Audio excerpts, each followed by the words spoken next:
I want you to imagine a town filled with enlightened people. What do you think that would look like? For me, and I literally can't imagine it in modern day, but I imagine it would look something like a monk monastery, where everyone has this look of contentment, compassion, and peace on their face. They go about sweeping the street, filling water, joyful days filled with work. They work because, as the Bhagavad Gita says, a true yogi is not a spiritual recluse, but a godly person of discipline who lives fully in the world.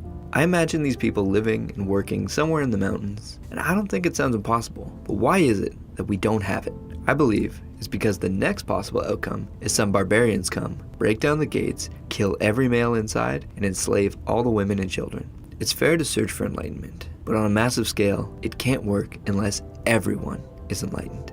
Otherwise, you'll get destroyed by the unenlightened tribe that has a craving for conquest and carnal pleasure. I always felt that enlightenment was something that's available to all, but only a select few reaches it. Buddha, Jesus, and a number of others we've never heard of. But then, I'm reading the Tao Te Ching and seeing a lot of overlap in that book with Meditations by Marcus Aurelius. I read the Bhagavad Gita and I see lessons I've heard in Buddhism. These spiritual works all essentially say the same things, but in different ways. A lot of people are looking for the meaning of life, and a lot strive for enlightenment. But to think it hasn't been accessible to us for centuries is naive. In terms of Maslow's hierarchy of needs, we've had the bottom rungs of the pyramid handled for literally thousands of years. We may be really good now, but people have been living in luxury. Of course, one of the first things we'd master is self-actualization and transcendence. I imagine that a number of people did it, and maybe there were even villages. But then someone like Alexander the Great came along and slaughtered them indiscriminately. We realized after a few iterations of this that though it's cool to become enlightened, we need to also be in the world. Someone needs to design the armaments and defend the city. We need to be around schemers and plotters and people like that in order to be street smart.